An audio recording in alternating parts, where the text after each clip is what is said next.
Okay, today we're going to solve third problem on incidence of tax. One more problem on incidence of tax, and this is also a question paper problem. So it says following are the incomes of Mr. Vishnu for the previous year 2019-20. ನಾನು ಏನು ಮಾಡ್ತೀನಿ ಅಂದರೆ problem discussion ಜೊತೆಗೆ solution ನಿಮ್ಮನ್ನು ತೋರಿಸ್ಬಿಡ್ತೀನಿ so that you understand it completely. They've given you a list of incomes and you have to tell which of it is taxable if the assessee is a resident and ordinarily resident but not ordinarily resident and non-resident. So we'll start with the first one then. The first one says received 20,000 in India which accrued in England. Received in India 20,000 which is accrued in England.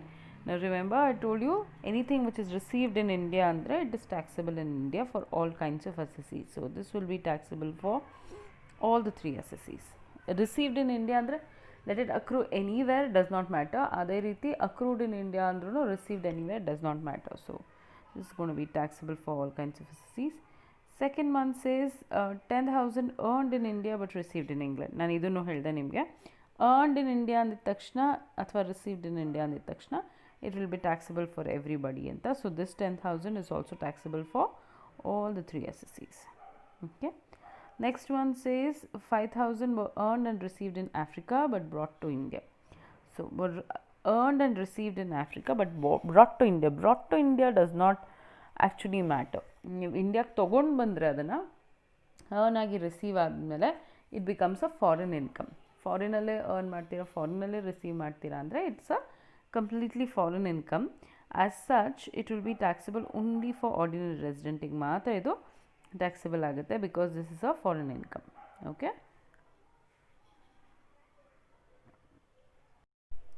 Next one is 5,000 were earned, 10,000 were earned and received in Japan from a business which was controlled and managed in Japan.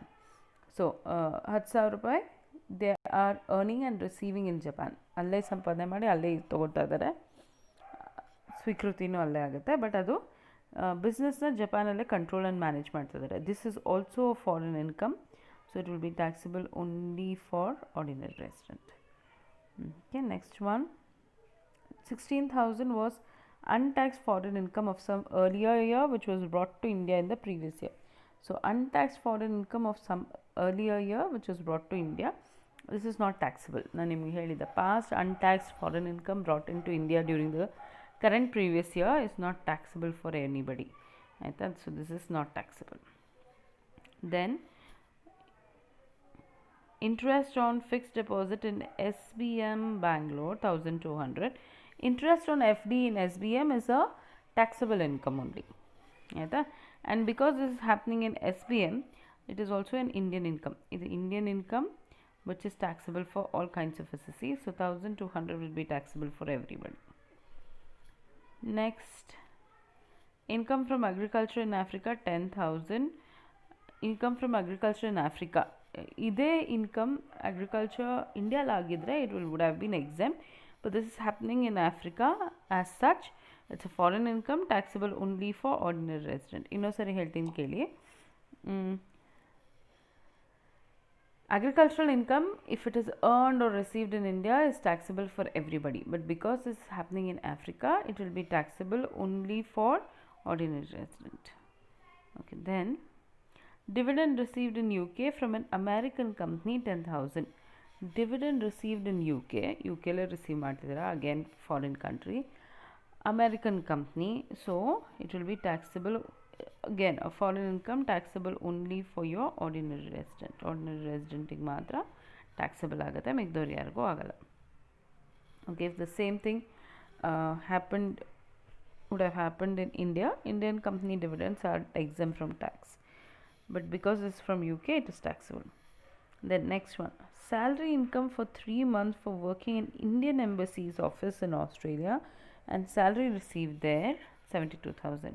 So this person is working in Australia, receiving an income there, but ಇದು ಬಂದು Indian ಎಂಬಸೀಸ್ office ಅಂದರೆ ಇದು ಯಾವುದೇ Australian office ಅಲ್ಲ, it is something owned by India in a foreign country. Embassy ಅಂದರೆ it's an office to help the Indians out there in Australia. ಆಸ್ಟ್ರೇಲಿಯಲ್ಲಿ ಇರುವಂಥ ಇಂಡಿಯನ್ಸ್ಗೆ help ಮಾಡೋದಕ್ಕೋಸ್ಕರ ಅಥವಾ ಇಂಡಿಯಾಗೆ ವಿಸಿಟ್ ಮಾಡಬೇಕಾಗಿ ಅಂದ್ಕೊಂಡಿರುವಂಥ ಫಾರಿನರ್ಸ್ಗೆ ಪರ್ಮಿಷನ್ ಕೊಡೋಕ್ಕೋಸ್ಕರ ಇರುವಂಥ ಆಫೀಸ್ ಎಂಬೆಸಿ ಅಂದರೆ ವೀಸಾ ಎಲ್ಲ ಇಶ್ಯೂ ಮಾಡೋದಕ್ಕೆ. ಹಾಗಾಗಿ that is an Indian owned enterprise, Indian government personal enterprise ಅದು. ಆದ್ದರಿಂದ that becomes an Indian income. Okay, ಈ 72,000 ಏನು ಅರ್ನ್ ಮಾಡ್ತಿದ್ದಾರೆ, though it's earned in Australia, but because it is receive from Indian embassy ಆದ್ದರಿಂದ it will be taxable for everybody. Okay, next one, income from house property in Mumbai 1 lakh, that will be taxable for everyone. House property in Mumbai alva. Interest received on post office savings bank account, post office savings bank account in the receive ಮಾಡಿರುವಂಥ income will be exempt from tax. Okay, section 10 ಕೆಳಗೆ. Then pension income received from Belgium for services rendered in India with a limited company. Services are rendered in India, ಇಂಡಿಯಾಲಿ service render ಆಗಿದೆ, but ಇದು Belgium company receive there. But since the services are rendered for an Indian company here, it will be taxable for everybody, ಎಲ್ರಿಗೂ tax ಆಗುತ್ತೆ. Then gift from relatives 80,000. Gift from relatives ನಾನು ಮೊನ್ನೆನೋ ಹೇಳಿದೆ, it will not be taxable for anybody. So you total it, you will get the total of your gross total income for different kinds of ಎಸ್ಎಸ್ಸೀಸ್.